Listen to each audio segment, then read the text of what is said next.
All right, so these are graphs, so functions that I'm going to need you to be able to graph quickly. You'll always have access to your calculator, but to be able to know that that's the line, whoops, it goes through the origin, right? Y equal x. So if it's y equal x squared, you know it's a parabola, but I want you to get accustomed to if it's y equal x to the fourth or y equal x to the sixth, the basic shape is a parabola so that you get a quick sketch. If it's y equal x cubed, looks like this. Same thing. It's y equal x to the fifth, y equal x to the seventh. It has the same basic shape. All right, you know what the root x looks like, is that. All right, so 1 over x is the hyperbola, 1 over x. So if it's any odd integer, so if I'm looking at 1 over x cubed, it's the similar thing. So I've got the vertical asymptote this way, I've got the horizontal asymptote this way, y equal 1 over x to the fifth, same graph, same basic graph as this. If I have 1 over x squared, this is the basic graph of the hyperbola. Again, horizontal asymptote, vertical asymptote. Asymptotes are a big deal. So if I'm looking at 1 over x to the fourth power, 1 over x to the sixth power, they have the same basic shape.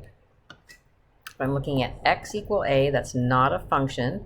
It's a vertical line crossing here at a. If it's y equal a, it's a horizontal line looking at crossing at x or at y equal a. If it's absolute value of x, that looks like this. So these two graphs come from x squared plus y squared is equal to a squared.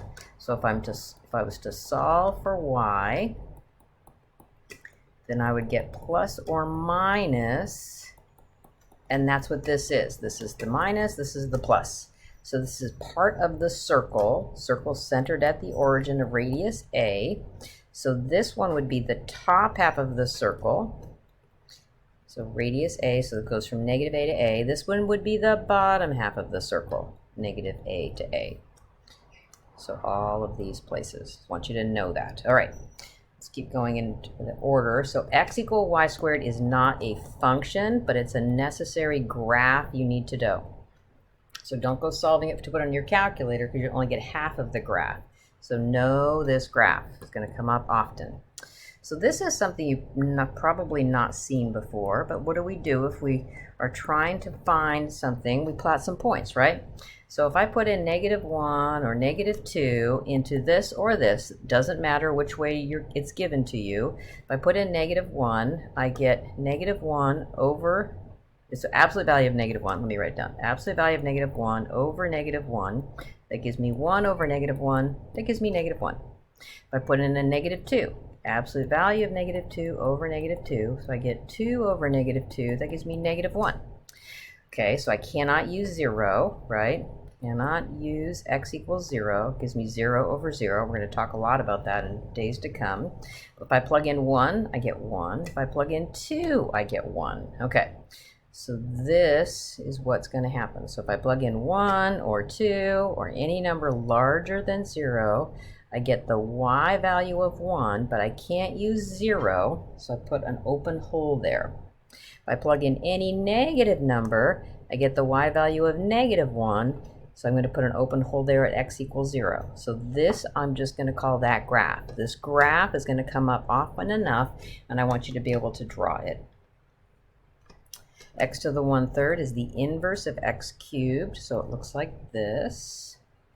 X to the 2/3, this graph is going to come up very often, and it looks like this, and we call this indentation a cusp, the way it indents like that. All right, let's come up here. So y equal y equal e to the x looks like this, crosses here at 1. ln of x is its inverse, so here it crosses here at 1. So 10 to the x is really similar to e to the x. It crosses here at 1 as well. Maybe it goes up a little steeper. Log base 10, you know there's a 10 here. It looks like this, crosses here at 1, so not much different. Oop, I got these graphs again, don't I? Okay, well, you already know those, so we got them down, right? So this is the top half of the circle, and this is the bottom half of the circle. All right, So knowing these, how to factor these, this is going to come up shortly, so just have it memorized. So if I have x cubed minus 27, that's this one, so it's going to be an x minus a 3, then it's going to be x squared plus a 3x plus a 9, and then you know this is difference of squares in the denominator. So cancel these, and so I get just this. So the deal with this is not factorable. So any time that you're factor this difference or sum of cubes, this second factor can never be broken down anymore.